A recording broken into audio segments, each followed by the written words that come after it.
Kapan sebenarnya DC lapangan itu datang ke rumah kita, nyamperin rumah kita untuk menagih hutangnya? Di sini saya mau bahas berdasarkan pengalaman dan juga kebetulan saya sendiri punya kenalan DC pinjol, yaitu lebih tepatnya DC pinjol Aku Laku, yaitu di daerah Anjatan Indramayu, itu daerah saya. Saya punya kenalan DC yang memang dulunya itu nagih ke saya.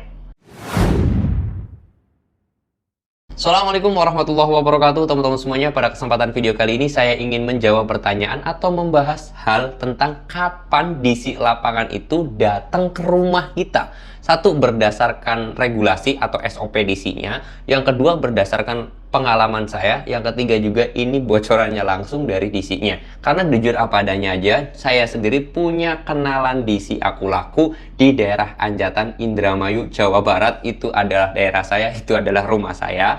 Terus kemudian DC Aku Laku tersebut datang ke rumah saya menagih saya karena saya galbay di aplikasi Aku Laku, sampai akhirnya dekat dengan saya. Dan juga karena ya saya sendiri kalau lihat pada saat itu DC tersebut datang ke rumah saya dan sayanya ada di rumah, akhirnya ketemu dan terjadi pertemuan, akhirnya sampai deket, sampai jadi temannya juga. Akhirnya saya sering dapat informasi regulasi tentang DC dan yang lain sebagainya itu dari dia, seperti itu teman-teman. Nah, di sini juga saya ngasih informasi ke teman-teman semuanya, membagikan informasinya kepada teman-teman semuanya. Namun sebelum saya membagikan informasinya, boleh dong subscribe dulu channel ini biar saya tambah semangat untuk membuat videonya. Oke, kapan sebenarnya DC lapangan itu datang ke rumah kita? Jawabannya, kalau sesuai SOP itu 3 bulan dari masa jatuh tempo atau 90 hari. Contoh, kalian itu jatuh temponya hari ini, maka DC lapangan itu hanya boleh datang pada saat 91 hari setelah jatuh tempo ya teman-teman. Jadi nggak mungkin hari ini jatuh tempo, seminggu kemudian ada DC lapangan datang ke rumah kalian. Itu tidak sesuai SOP, itu tidak benar atau tidak dibenarkan juga seperti itu. Itu tidak diperbolehkan intinya mah. Terus ataupun 1 bulan dari jatuh tempo atau 2 bulan dari jatuh tempo itu belum boleh ya. Jadi DC lapangan itu harus menunggu kurang lebih sekitar 90 hari jatuh temponya baru itu bisa datang ke rumah kalian. Jadi kalau misalkan ada DC nih, kalian udah baru galbay ataupun jatuh temponya itu baru seminggu atau 2 minggu, DC tersebut ngancem mau datang ke rumah kalian, bawa RT, bawa RW, bawa polisi, itu adalah hoak ya teman-teman. Jangan percaya, karena kemungkinan besar DC itu datang ke rumah 90 hari setelah jatuh tempo, seperti itu. Nah, terus sampai kapan DC itu akan terus datang ke rumah kalian? Itu estimasinya tergantung dari pinjolnya juga, yang mana DC itu kan ditugasin oleh pinjol. Makanya ya tergantung pinjolnya. Ada yang sampai 6 bulan itu kalau bayar, tapi kalau nggak bayar-bayar bisa sampai 9 bulan, seperti itu ya. DC itu akan datang terus bolak-balik ke rumah kalian untuk menagihnya, seperti itu.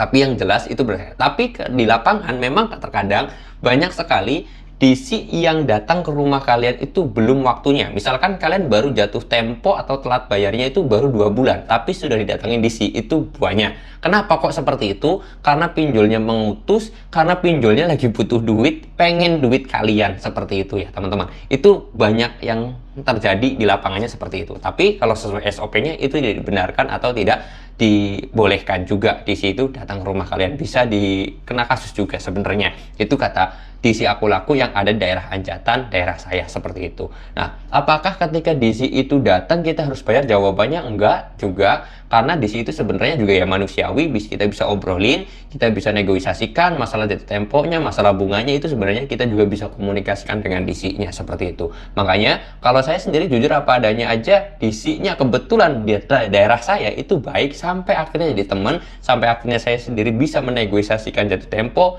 negosiasikan denda dan juga bunganya itu melalui DC. DC tersebutlah nanti yang akan menghubungkan ke aplikasinya, seperti itu. Dan ingat, DC pun ketika kita mau bayar hutang itu tidak boleh melalui DC-nya, tetapi harus melalui aplikasinya. Tidak boleh kasih uangnya ke DC, seperti itu ya teman-teman ya. Jadi nggak usah takut kalau baru 1 minggu jatuh tempo kalian itu diteror mau datang ke rumah. Nah, itu hoax. Paling juga di sini datangnya 90 hari lagi atau 3 bulan lagi, santai aja, relax aja, enjoy aja. Bahkan bisa jadi lebih dari itu. Biasanya 4 bulan setelah jatuh tempo, bahkan 5 bulan setelah jatuh tempo itu baru datang juga ada. Karena biasanya DC tersebut menunggu surat utusan dari pinjolnya kapan datang ke rumah, bulan apa, itu dapat surat terlebih dahulu. Seperti itu ya teman-teman. Oke, mudah-mudahan video ini bisa menjawab pertanyaan teman-teman semuanya. Kalau kalian suka dengan video ini silahkan di like, kalau nggak suka di dislike aja. Kalau ada pertanyaan, mau sharing bareng, mau konsultasi gratis, boleh langsung DM aja ke Instagram saya. Link Instagramnya saya sudah sediakan di deskripsi video ini. Saya mau tutup dulu video ini dengan kata Assalamualaikum warahmatullahi wabarakatuh.